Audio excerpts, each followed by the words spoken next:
every once in a while, I get past something super spicy, and oh man, does this count as spicy. So what is up, guys? I'm Cool40 here. We're going to be looking at Anthony Caccatore's, it's Caccia and then Tore. We're just going to call him Anthony for this. But this man finished second place at his OTS championship. And looking at this list, you might be just thinking that this is some bizarro world where Rokkets are actually good. Well, this deck has an entire list of concepts going around it, and it is sporting off our beautiful friend Borolo Dragon. Now, I do have to give it up to Anthony. Finishing second place is no easy feat, especially with something that a lot of people might consider jank looking at this, and I'm not going to be the first one to say that. When me and Bar were talking about this concept this morning, we were trying to figure out some of the initial combos and things. Being able to pendulum summon in this deck, being able to make Black Rose into Tomahawk, yeah, there's some pretty spicy shit you can do with this. And I wanted to say, good job, sir. And to those of you looking at this deck, you're like, oh man, what is this memetry? Well, let me tell you.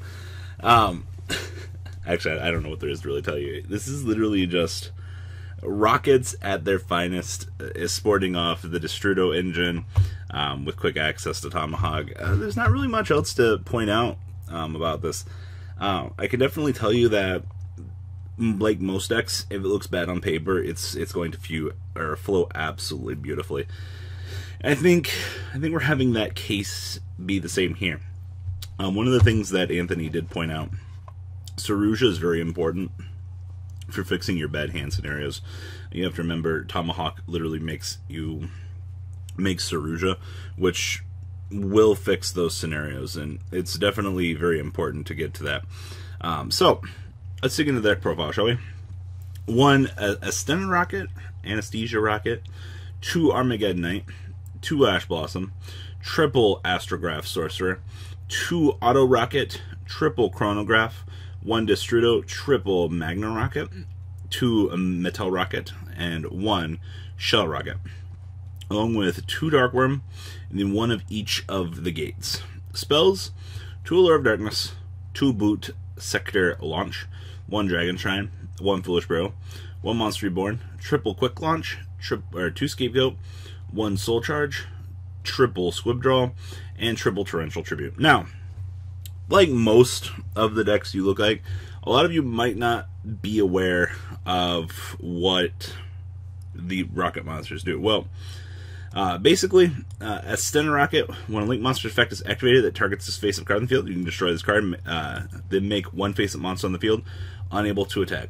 Also, it has its effects negated. And during the end phase, if this card is in your graveyard because it was destroyed by field or by battle, you can special summon another Rokket from your deck, and they all basically have that clause. Now, contrary to popular belief, Borolo Dragon being able to use the Rockets is pretty much your go-to here, or you're going to attempt to do something with the beautiful effect. You gotta remember, they all have that when a Link monster effect is activated. So, next up, Auto Rokket. When a Link monster effect is activated, it targets this face-up card on the field. You can destroy this card, and then you can send 1 Spawn Trap card on the field to the graveyard, and then blah blah blah if it's in the graveyard. So, Borolo Dragon effect, move along, do your thing. Magna Rokket. You can destroy this card, then send 1 monster on the field to the graveyard. Ooh, non-targeting. Is this non-targeting spot removal? And if this card is sent to the graveyard, you get to special summon another Rokket. And then Metal Rokket. You destroy this card and destroy all other cards in your opponent's column that this card was in. This one's actually pretty good. And then the last one, Shell Rokket. You can destroy this card, then destroy 1 monster in the same column this card was in, and if you do, destroy any monsters in that card's adjacent zones. Ooh. You got to think about how you want to use your shells with this deck. And I think that's one of the more interesting parts about the Rokket archetype in general. I mean, you also have Quick Launch, which will let you beam out any Rokket that you need from your deck. And then Squib Draw lets you target a Rokket, destroy it, and draw 2. I mean, hey, being able to trigger Rockets and be able to capitalize off of the advantage of these, it kind of sucks that they don't float until the end phase, but they had to make this a little bit more balanced, in my opinion. I think they did an excellent job. Now, the extra deck: 1 Yugioh, 1 Cleavefort Genius, 1 Proxy Dragon, 1 Ningresu, 1 Mrs. Radiant, 2 Link Spidey, 2 Borolo Dragon, 1 Utopia the Lightning, 1 Tomahawk, 1 Utopia, 1 Meteor Burst, and 1 Black Rose Dragon. There's an open extra deck slot. He only played 14. Side deck: 2 Turtles, 2 Chalice, 2 Magical Spring, 2 Mind Control, 1 Raigeki, 2 Twin Twister, 2 Anti-Spell, and 2 evenly matched, wrapping up the main deck. Now, this deck also has crap like Boot Sector. All your Rockets gain 300. Special summon up to 2 Rokket monsters with different names from your hand in defense mode. Hey, being able to make Boroload for fun is pretty good, right? Also, if your opponent controls more monsters than you can special summon Rokket monsters with different names from your graveyard in defense position. You can only use this effect of Boot Sector once per turn.